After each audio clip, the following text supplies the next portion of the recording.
আমি আজ থেকে প্রায় 5 বছর আগে আমার মাদ্রাসায় রাতের বেলায় বয়ান করে মাদ্রাসায় ঢুকলাম। রাত্র তখন 3টা বাজে। আমি মাদ্রাসায় ঢোকার পরে আমার মাদ্রাসার বিল্ডিং এর সামনে দিয়ে আমি একটু পায়চারি হাঁটাহাঁটি করি, এটা আমার অভ্যাস। দেখি ছাত্রদের কোনো সমস্যা আছে কিনা। হঠাৎ দেখি বিল্ডিং এর সামনে দিয়ে হাঁটতেছি, গুনগুন গুনগুন করে কান্নার আওয়াজ। রাত্র 3টা। আমার কলিজায় যেন আঘাত হানতেছে। আল্লাহ, ও মালিক,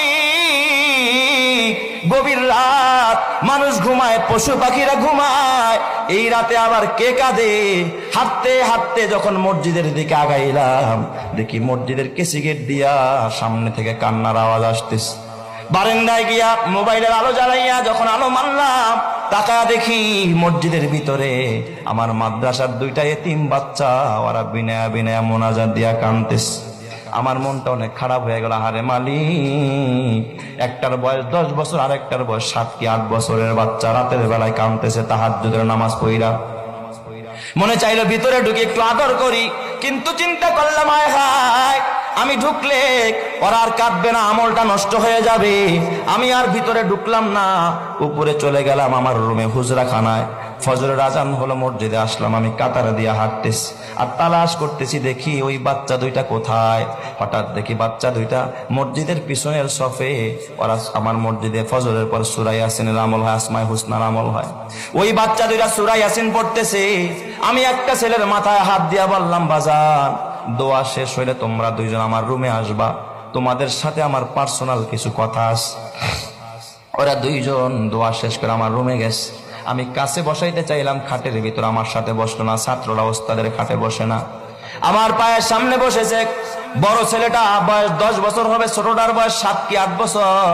জিজ্ঞাসা করলাম, মাথায় হাত দিয়া, বাজান, রাতের বেলায় তোমাদের 2জনকে কাঁদতে দেখছি, কারণটা কি খুলে বলো।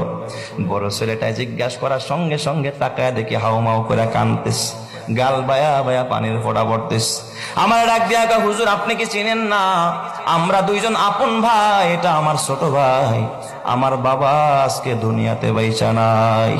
হুজুর আমরা 2জন এতিম, আমার মা, আমার ছোট্ট একটা বোন আছে, এই বোনটাকে নিয়ে একটা বস্তিতে ভাড়া থাকে। হুজুর মানুষের বাড়িতে বুয়ার কাজ করে, এটা দিয়ে আমাদের সংসার চালায় আর আমাদের পড়াশোনা হয়।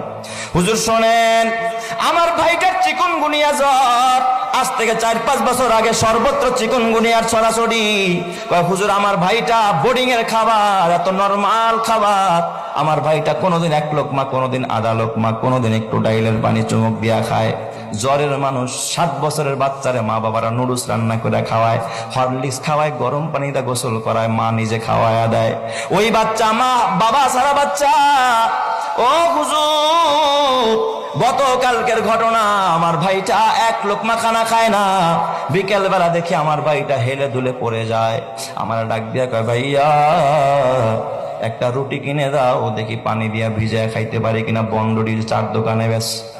ওই ছেলেটা ডাক দিয়া বলে, উস্তাদ কসম আল্লাহর, আমার কাছে একটা রুটি কেনার মতো পয়সা নাই, ওরে আমি একটা রুটিও কিনে দিতে পারি নাই।